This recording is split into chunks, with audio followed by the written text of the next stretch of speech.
根据港媒南华早报报道，近日美国国防军宣布，在2月10号到2月19号，美国空军将与日本和澳大利亚军队一同将在关岛进行联合演习。美国空军在声明中表示，该演习旨在提高3个国家应对该地区自然灾害的能力，但从演习的内容来看，很显然不是这么一回事儿。据获悉，此次演习内容包括锻炼3国空军灵活性和通用通信能力的空战演习，而3国将出动 F-35战机以及其他3代机。军事专家宋忠平表示，这次演习的目的是确保关岛基地与其他军事基地的联系。当关岛受到袭击时，美军及其盟友在亚太各基地的战机会迅速启动，形成一道锁链。一方面确保关岛的生存，另一方面也可以对袭击者进行有效的反击。换而言之，美日澳3军关岛集结是为了演练一种新的战术。这套战术考验的是美军和盟友空军部队迅速反应能力以及相互之间的沟通。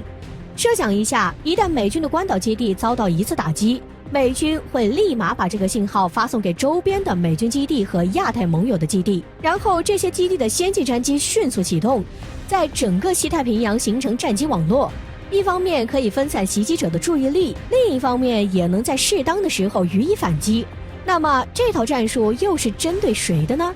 或者说又有谁能威胁到美国的关岛？答案自然不言而喻了。港媒提到，随着中国亚音速轰20隐身轰炸机即将到来，这款轰炸机将使得中国空军拥有真正的洲际能力。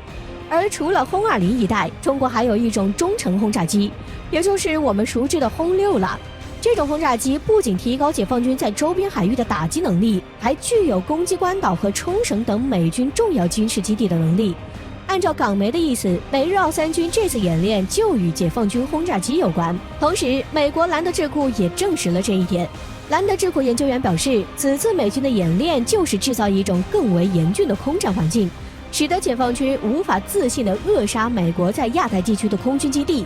借助这套新战术，美国空军可以灵活地部署到其他地点，从而提高飞机的生存能力。对中国而言，这意味着解放军对打败该地区的美军能力将缺乏信心，因为他们不确定战斗机将在哪里作战。不过，真实情况可能并不像美军想象的那么乐观。近年来，我国在西太平洋建立了严密的监视网络。此外，我们除了轰炸机，还有火箭军的东风导弹。像东风21能将第一岛链目标囊括其中，而东风26则能直接打击关岛。因此，一旦战事发生，解放军可以放亚太所有美军以及盟友的基地发动饱和式打击，你把战机安排在哪个基地都没有用。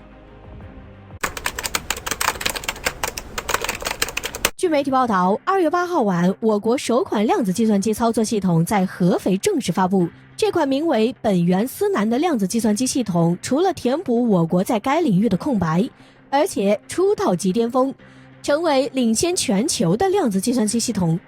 量子计算机作为近年来新兴的一项技术，其效率要远超超级计算机。目前全球有50多台量子计算机，基本集中在欧美发达国家，而中国量子计算机能超越大多数量子计算机一个重要原因便是实现量子霸权。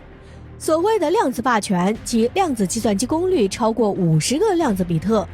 2019年，美国谷歌的量子计算机实现53个量子比特，首次创造量子霸权。这是个什么概念呢？那就是传统超级计算机1万年才能完成的计算，谷歌的量子霸权计算机仅需200秒。然而，美国人的记录也没保持多久。去年，我国宣布实现60个量子比特功率的量子计算机，计算效率比谷歌的量子计算机还要快100万倍。而今天的本源思南也正是在此基础上研制成功。这次的本源思南虽然是一款软件系统，但其中有一个功能尤其引人关注。该软件除了能发挥量子计算机的计算能力，还能提升量子芯片的整体利用率。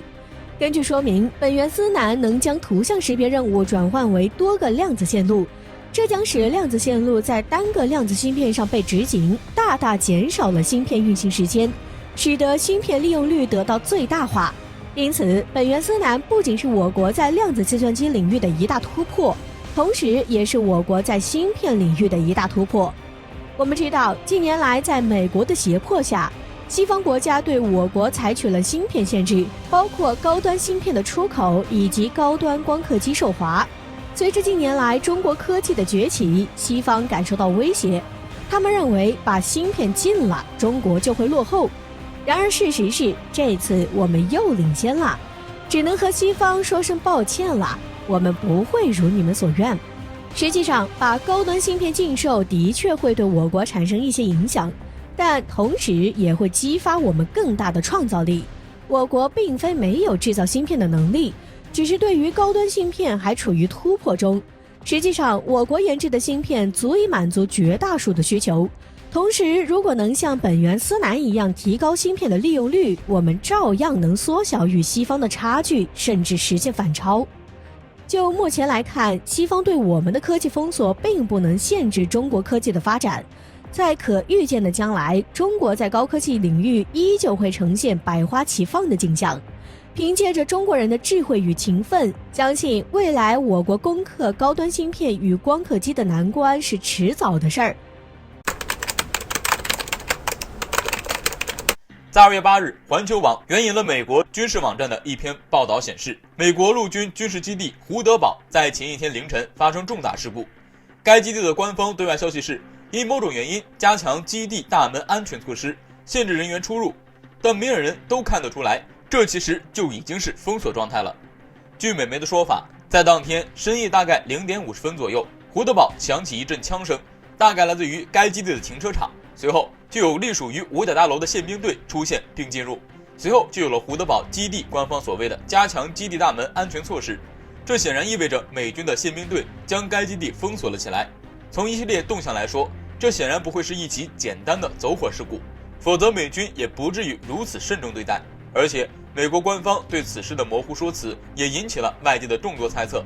按照美军的说法，开枪者是一名退伍军人，当时他正和很多现役士兵在一起参与社交活动，涉事人员已经被控制。这只是一起孤立事件，但具体是什么社交活动，美军始终不肯透露。这种反常的模糊解释显然预示着事情不简单。而截至发稿，尚未解除封锁状态。有消息人士透露，美国德克萨斯州的胡德堡基地在去年开始就一直处在一个不稳定状态，经常会出现谋杀、枪击、性侵等一系列丑闻。在去年4月份，该基地就有一名20岁女兵马尼萨神秘失踪，直到2个月后才被发现部分肢体残骸。